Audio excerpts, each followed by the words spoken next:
Welcome to Week 9 of the Iowa Conference Series here on YouTube. And before we get to last week's results and this week's matchup, big shout out to Starmont running back Anwar Johnson. He had a phenomenal day. He has 23 carries for 230 yards and 5 touchdowns, and another 5 catches for 114 yards and a score through the air as Starmont beats Williamsburg 63-9. Anwar Johnson of Starmont, your National Offensive Player of the Week. Now let's take a look at last week's results. First, in a conference clash, Central City takes down Grundy Center 27-22. In non-conference play, Waverly Shell Rock stays unbeaten. They're ranked 5th in the country after beating UAB 42-14. Number 1, Starmont is 7-0 after a 63-9 win over Williamsburg. Cedar Rapids Kennedy gets their first win of the year. They beat Solon on the road 45-41. The Battle of Iowa City, this time it goes to the Little Hawks as City High beats Iowa City West 35-21. Waterloo Columbus gets past Gladbrook Rhinebeck 24-17. In the national game of the week, number 3 Don Bosco beats number 10 Cedar Falls 24-13. They're both 6-1 in the season now. That was an exciting matchup. And Waterloo West heads down to Lynn County and beats Cedar Rapids Prairie 20-9. And now let's take a look at this week's matchups. First, our 3 user matchups. Don Bosco, number 3 in the country after that big win last week, heads to Spartan Stadium as they will battle Grundy Center. Starmont looks to defend their number 1 ranking in the country as they host Cedar Rapids Prairie. And number 10 Cedar Falls looks to get back on the winning side of things as they will host Central City. Waverly Shell Rock is off this week in non-user matchups. We have Williamsburg heading to Cedar Rapids Kennedy. Iowa City High is on the road at Gladbrook Rhinebeck. Waterloo Columbus heads to Iowa City West. Waterloo West plays host to Solon. And Waterloo East in non-conference action as they host 19th ranked Pittsburgh. Might be a bit of an issue that West and East both kick off Saturday at 8 o'clock. Of course, they share a stadium, but we'll leave that to somebody else to figure out. So we will start at Spartan Stadium in Grundy Center as Don Bosco at 6-1 looks for win number 7 as they will take on the Grundy Center Spartans. Now on their first possession of the game, Grundy Center driving down. They have first and goal, play action pass, and that's going to be caught as the Spartans strike first here at Spartan Stadium. Looking to pull a bit of an upset over Don Bosco, the number 3 ranked team in the country, as they lead 7-0. Getting set to kick it away as the Dons get the football for the first time today. Dion Snelling back deep to return. He will field inside the 5. Gets some great blocking. Getting way upfield, getting across midfield, breaks a tackle. Now he's got a foot race to the end zone. 20, 15, 10, 5. Touchdown Dons. Dion Snelling goes 98 yards to the house on the kick return. Man, what a big-time play for Snelling. His first career kick return touchdown, only his second touchdown as a Don. Now Grundy Center tied at 7, and Carson Patterson gets back there for the sack. The nose guard, the team captain, gets back there and makes the play. It's going to be 3rd and long, 3rd and 14 for the Spartans. But a deep shot down the field as TJ Usaf got beat, and that's going to be a touchdown. 79 yards to the house for the Spartans as they get back in front once again, leading 13-7, pending the extra point. Getting set to try the PAT to make it 14-7, but David Batista does what he does so well and blocks it. Mel Wilson Morrell picks it up, and if he would have picked that up cleanly, he probably would have scored, but he stumbled. But it's still a 13-7 score instead of 14-7, and here comes Jerron Sunday on the reception. He gets inside the 5 before he's finally dragged down at the 2-yard line. Moving ahead to the first play of the second quarter, they're going in the tee, and it's going to go to the fullback DeMarcus Gaskins, and he goes into the end zone for the touchdown, doesn't fall off his feet, as Gaskins gets the 1-yard touchdown plunge, the senior out of Wisconsin, as it is a 14-13 lead for the Dons thanks to that blocked extra point. But Grundy Center trying to get things going through the air once again, but that's an interception for TJ Usaf as he makes up for getting beat defensively as he gets the pick, just his second as a Don, and Don Bosco gets the football back. Couldn't get into the end zone on this possession, but Randy Kelly trying to knock in a field goal, and he will from the right hash as Don Bosco extends their lead, now up 17-13 over Grundy Center. Dons the football again. Elijah Fitzgerald finds Braylon Seymour for a nice pickup all the way down to the 11-yard line. Good pickup there. Now it's 3rd down, though. Fitzgerald goes to the end zone. It's Seymour again, and he's got a touchdown. Touchdown Dons. Elijah Fitzgerald to Braylon Seymour as the Missouri native, the senior, gets into the end zone for Don Bosco. They take a 24-13 lead over Grundy Center, just over a minute to go until the break.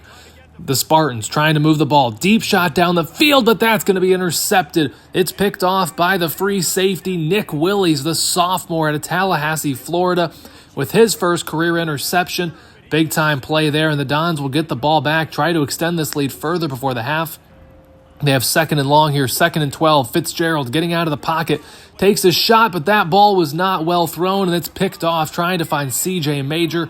But the Spartans get the pick, and that will be the half as Dons lead 24-13 midway through this one. But now, second half, and here comes Jerron Sunday. Gets to the outside, good blocking and good speed. Nice juke move as he's down all the way to the 19-yard line. Good pick up there for Sunday as this drive will stall, but they'll try a field goal, and Kelly gets his second field goal of the game as the Dons extend their lead further here over Grundy Center. 27-13 our score midway through the third quarter. The Spartans trying to make a play here. It's a deep shot, and that's going to be intercepted again. TJ Usaf gets his second pick of the day. He had that mistake earlier, but he's had a phenomenal game since then. Now a long field goal here, a 55-yard try for Randy Kelly. It's up. It has the leg. He nailed it. What a kick by Kelly. He's had a phenomenal day. His third field goal in that one from 55 yards out. The junior out of Mississippi's having himself a day here today. 3rd and 6 for the Spartans here, but a deep shot, and again, this time it's Kylan Waters getting beat, as that's going to be a touchdown. Andre McCray, Grundy Center's quarterback, is the definition of a gunslinger. He's made some big mistakes here today, but he's also had some phenomenal touchdown throws. Deep shot here on 3rd and very long, and that's going to be caught, and it's a big-time first down. Fitzgerald finds Michael Hilton all the way down to the 34-yard line to begin the fourth quarter.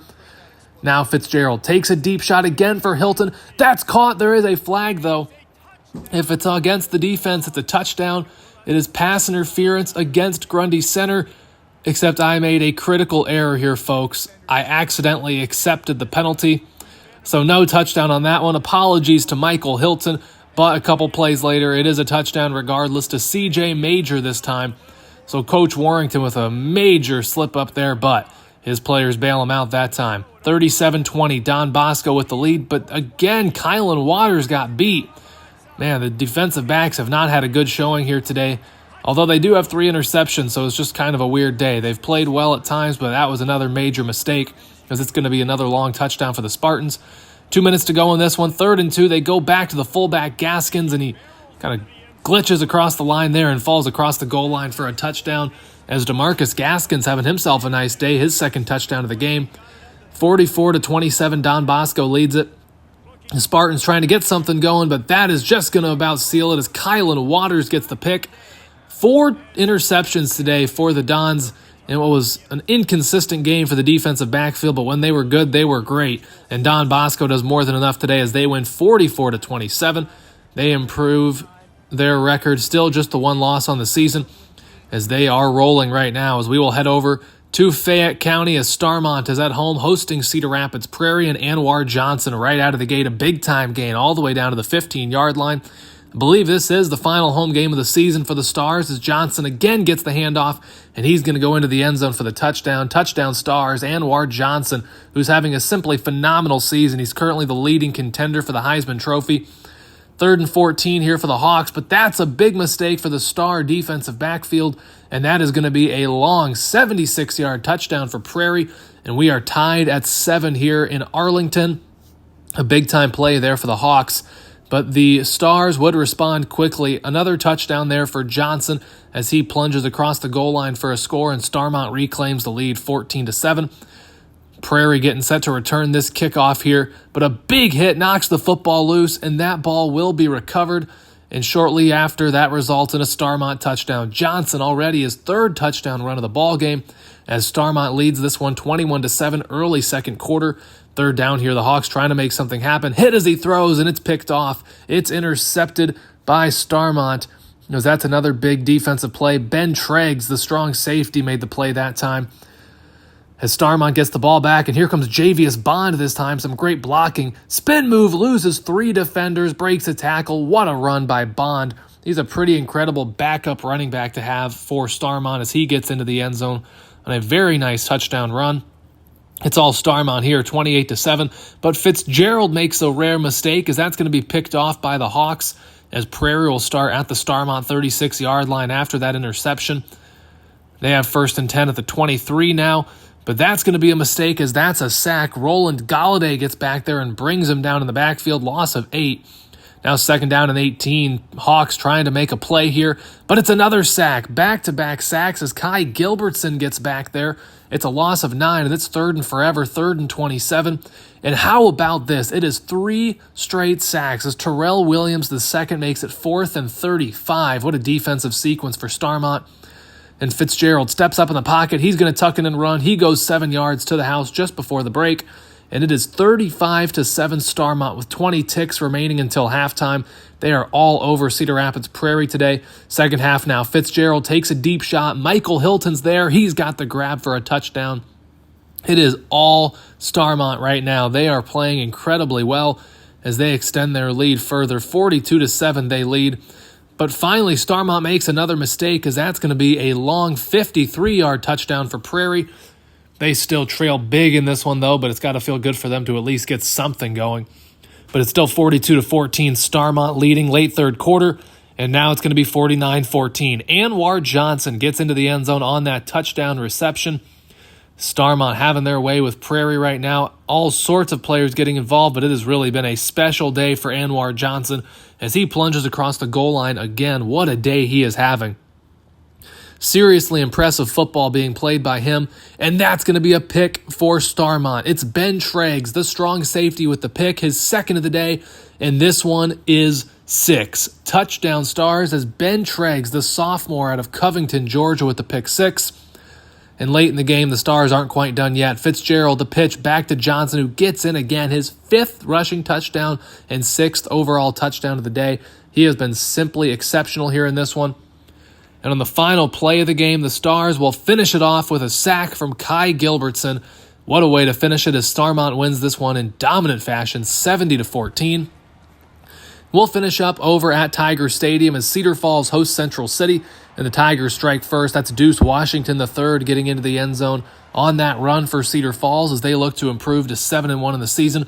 Central City trying to make something happen, but that's not going to get it done. It's a big sack by Ulysses Washington IV all the way back to the 1-yard line. Nearly a safety. Cedar Falls has the football back. Adam Madison's pass is caught by Jay Kumar, and nobody's going to catch him. He goes 37 yards to the house. Big-time touchdown there for Kumar as it's 14-0 Tigers, not quite midway through the opening quarter of play here at Tiger Stadium. Central City trying to respond. Deep shot down the field. It is caught, and that's a great response for Central City as they get on the board. They needed that one as they're back within a score at 14-7 on the big touchdown connection. Cedar Falls trying to respond here. Madison comfortable in the pocket. Deep shot towards the end zone. It is caught by Ivan Berry. He's taken out of bounds just shy of the goal line. He's out at the 1. And the Tigers will try to punch it in from there. Madison with the give to Washington, and he's into the end zone. Deuce Washington III with his 2nd touchdown run of the day. And Cedar Falls extends their lead further, 21-7. Central City trying to make something happen, but that's not going to get it done, as that is a big-time sack by Ari Fangupo of the Tigers. The redshirt freshman out of California makes the play. It's an RPO here. Jay Kumar on the reception, and that's going to be a touchdown. Adam Madison finds Jay Kumar for a touchdown for the 2nd time today. Kumar, the stud tight end for Cedar Falls, having himself a phenomenal season. And now Cedar Falls trying to make a play again. Madison's going to tuck it and run on 3rd down. He's got the 1st down and more all the way down to the 20-yard line before he stopped. 1st and 10 for the Tigers from the 20. And now they have 1st and goal. Madison steps up. He's going to take off, and he's got a touchdown. Adam Madison runs 5 yards into the end zone as Cedar Falls is all over Central City so far in this one. They extend their lead further. They lead 35-7 before the break. Central City trying to make something happen, but that's a big-time sack. Dropped for a big loss there as it's going to be 3rd and 9 now for Central City. Ball at the 34-yard line. Taking a deep shot towards the end zone, but that is going to be picked. It's an interception for the Tigers. Eric James makes the play. The senior out of Oklahoma gets back there. 35-7 Tigers late third quarter, and Adam Madison will plunge in himself. A QB sneak gets him into the end zone, his 2nd rushing touchdown of the day. As Cedar Falls is all over Central City so far in this one, as Joey Kenton will kick this one away. As Central City gets the football back, desperately trying to make something happen, But that is not going to get it done as the ball comes loose and it is recovered by Cedar Falls as they will get the football back starting at the 12. Play action pass here for Madison. Comfortable in the pocket. Looking around, takes a shot to the end zone, and it is caught. As I believe that is Ivan Berry. Yes, he comes back to the football and makes the grab for the touchdown. Cedar Falls is having a great day here today. 49-7 they lead after 3 quarters of play. And Madison finds Brendan Blankenship, and that extends the lead further. Cedar Falls having their way with Central City in this one, leading 56-7. And Madison again trying to find the end zone, and he will. Jay Kumar with his 3rd touchdown grab of the ball game. Cedar Falls way too much for Central City here today as they win this one 63-7. A big-time response to their first loss of the season at Don Bosco last week as Cedar Falls improves to 7-1. And here is a look at those conference standings here as we continue to come closer to the end of the regular season. Starmont is 7-0 in conference play, 8-0 overall, technically in front of Waverly Shell Rock, although they are both still undefeated. And next week, those two will meet up with the winner taking sole possession of first place in the conference. That should be a fantastic matchup next week. Cedar Falls and Don Bosco tied for 3rd at 5-1. Cedar Falls' 1 loss coming to to Don Bosco, while Don Bosco's 1 loss came to Starmont. So those are your standings so far in the season as we continue to get closer to wrapping up the regular season, getting into postseason play. And like I said, next week we will have the big-time clash between Starmont and Waverly Shell Rock, a couple of other good games with Cedar Falls and Don Bosco in action. So be sure to come back next time for that big-time clash. We'll have that right here in the Iowa Conference Series on YouTube. Thanks so much for watching, everybody. We'll see you next time.